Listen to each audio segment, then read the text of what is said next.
up, nerds and nerdettes, and we little nerdlings all?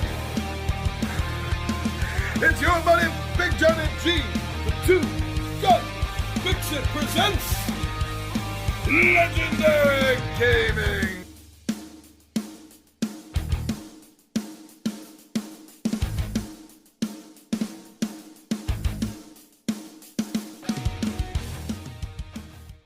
Hey everyone, thank you so much for joining me. Tabletop Takeout Tuesday. You know, the series where I just give you some points about why I enjoy a game. It's not a full review, but it's still fun to do because these are fun games to talk about. And I like talking about some awesome tabletop adventures. Now this game, I don't know why I haven't discussed it here yet. When I was looking through the list, I had to triple check. Because after I double-checked, I still thought I was wrong. But no, I couldn't find it on the list anywhere. I haven't talked about Waterdeep. I haven't mentioned Lords of Waterdeep. Well, either you know the game, and you're just curious to know why I like it, or you're here because you don't know the game. Or maybe you just stumbled onto us. Awesome. For whatever reason you're here, my friends, I'm going to take it down the table and I'm going to tell you why I love Lords of Waterdeep.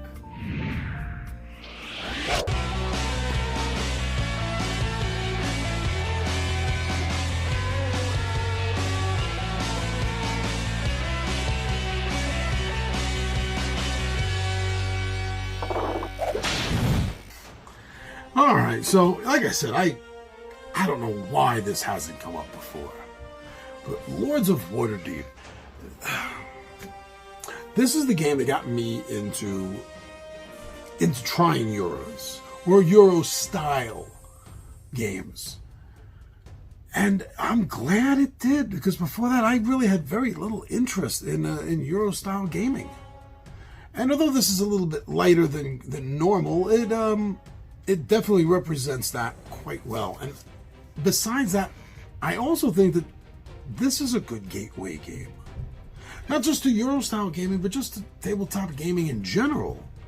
I think the system that this game sets up is really conducive to showing non-board gamers or hardcore gamers, regular gamers, showing them how fun a game can be. It's not just who rolls the die better, you know? This game delivers it.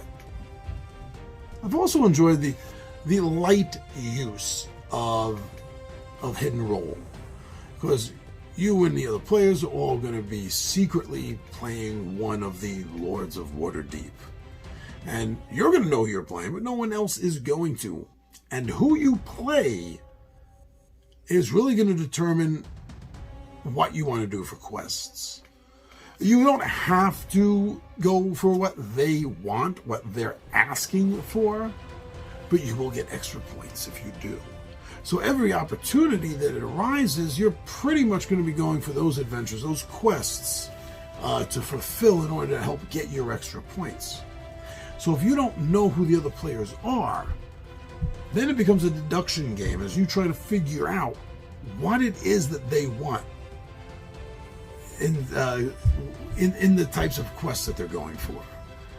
And that could help you mess them up.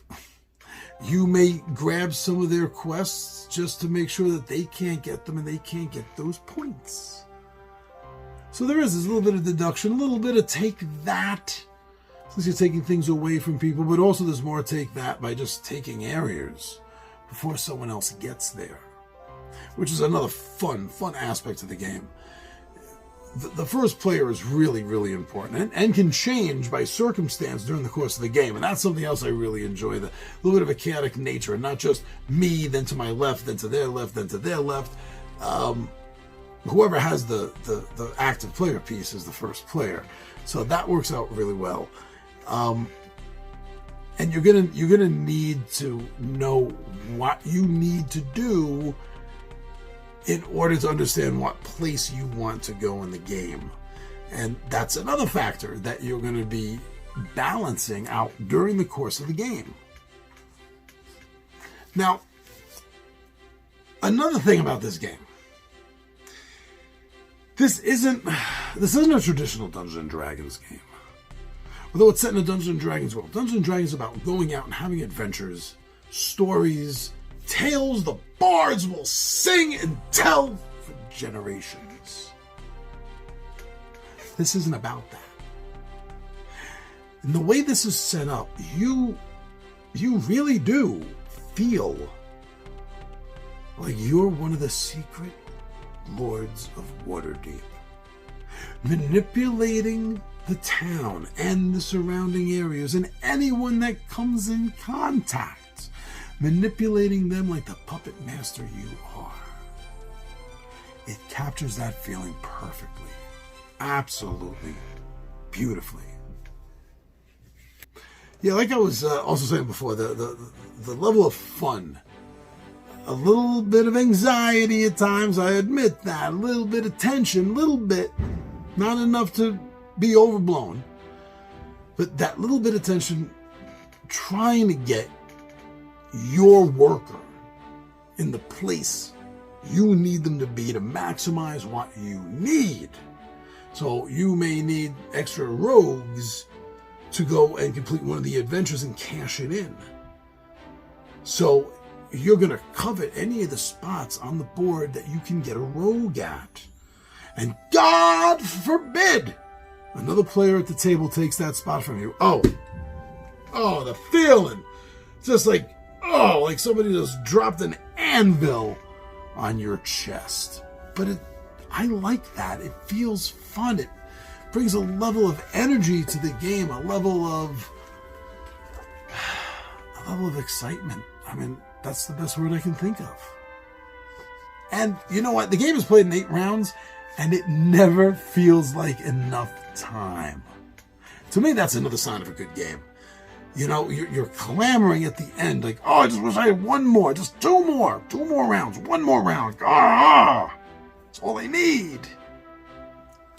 I like that feeling, because that also makes me feel like I want to push myself a little bit better next game.